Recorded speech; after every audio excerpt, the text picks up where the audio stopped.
Wolfgang Fischer, o como él mismo se llamaba, Wolfgang Beltracchi. Wolfgang Fischer, su apellido original, nació en 1951 en la pequeña ciudad de Höxter, Alemania. Su familia era modesta.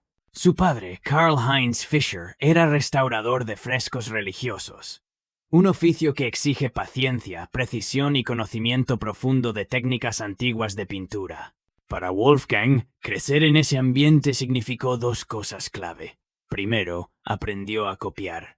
Segundo, aprendió a restaurar sin dejar rastro. Su padre le enseñó desde niño a manejar pigmentos, barnices, disolventes, pinceles y otras herramientas tradicionales.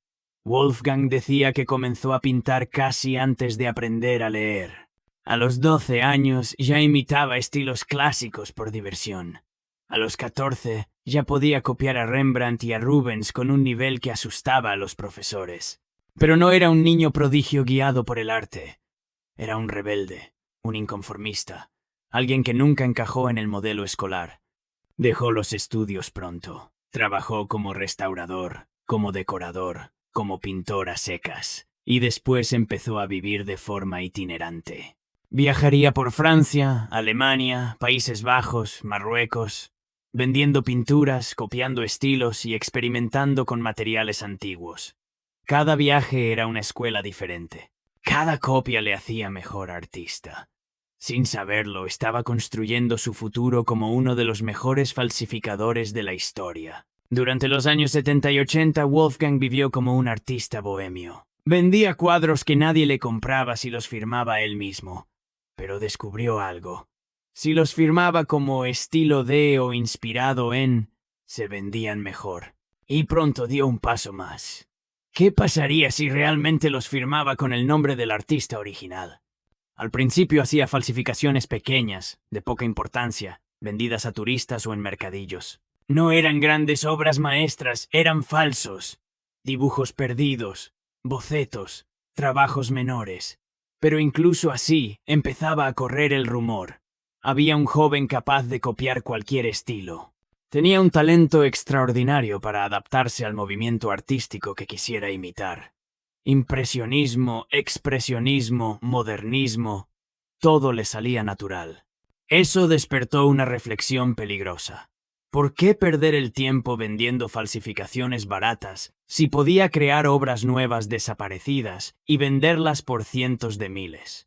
A finales de los 80 ya tenía claro su rumbo. Si pintaba como los grandes artistas, ¿por qué no convertirse en ellos? En 1993 Wolfgang conoció a la mujer que sería fundamental para su carrera, Helene Beltracchi.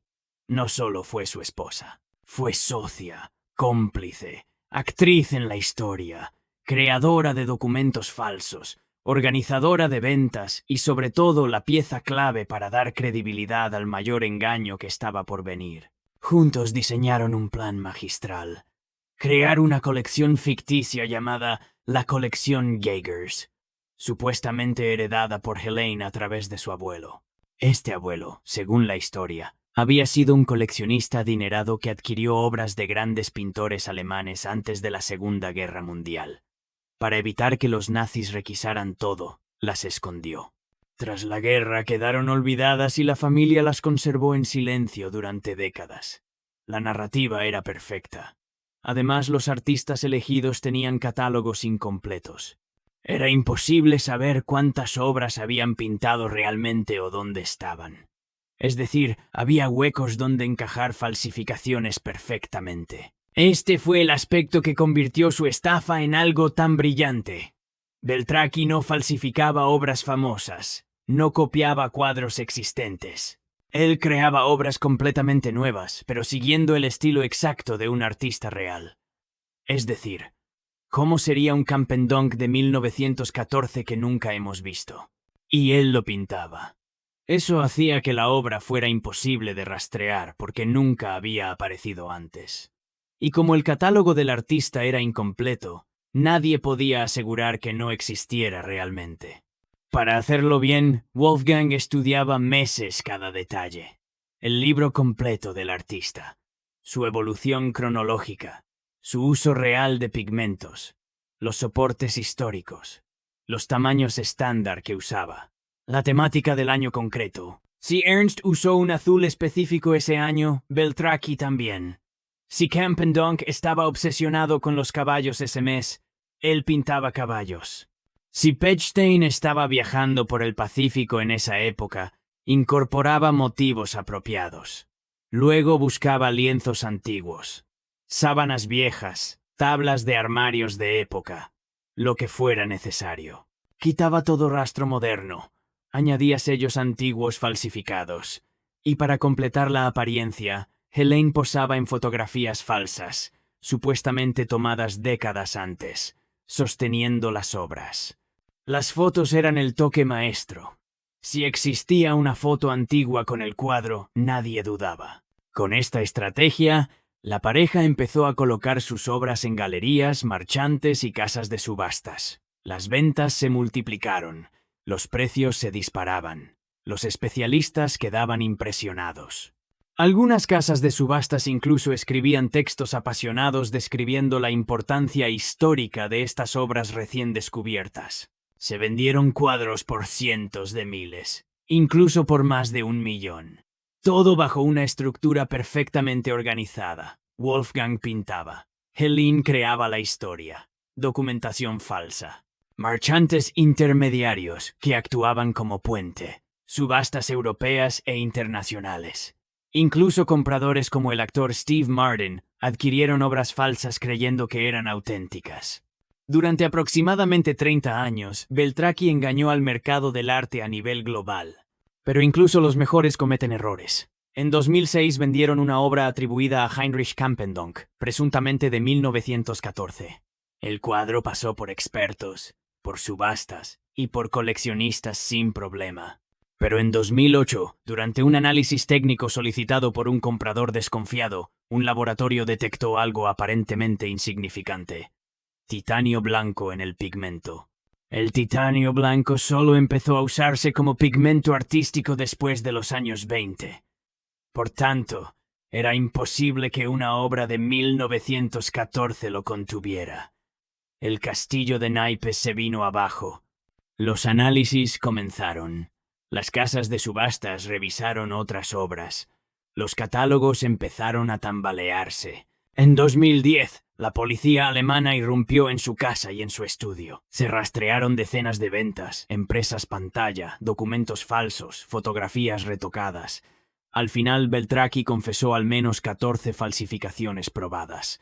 Pero él mismo declaró que el número real podía superar las 300 obras. Algunas estimaciones elevan la cifra a más de 2.000 falsificaciones a lo largo de su vida. En 2011, un tribunal alemán sentenció a Wolfgang a 6 años de prisión por fraude y falsificación. Helene recibió 4 años. Lo interesante es que nunca se llegó a saber el número real de obras distribuidas. Muchos dueños actuales prefieren no investigar la autenticidad de sus cuadros, por miedo a descubrir la verdad y perder millones. Se estima que la estafa total pudo alcanzar entre 50 y 100 millones de euros, aunque nunca se ha podido calcular exactamente. Tras salir de prisión en 2015, Wolfgang y Helene hicieron algo sorprendente. Volvieron al mundo del arte, pero de forma legal. Wolfgang empezó a pintar bajo su propio nombre. Galerías lo contrataron. Sus nuevas obras se vendieron por miles e incluso decenas de miles de euros. Grabó documentales, dio entrevistas y se convirtió en una figura mediática. Muchos lo ven como un genio incomprendido. Otros como un criminal sin arrepentimiento. Pero sin duda, Beltraki se convirtió en uno de los artistas vivos más controvertidos. Un falsificador que irónicamente terminó ganando más fama usando su nombre real. La historia de Wolfgang Beltraki no es solo la historia de un falsificador, es la historia de un sistema vulnerable. Un sistema que se basa más en la fe que en la ciencia, más en el prestigio que en la verificación, más en la narrativa que en la realidad. Su éxito fue un espejo que mostró lo fácil que es engañar al mundo cuando la gente desea creer en una historia bonita. La gran ironía es que, al final, tal vez la mayor falsificación no estaba en sus cuadros, sino en la propia industria del arte.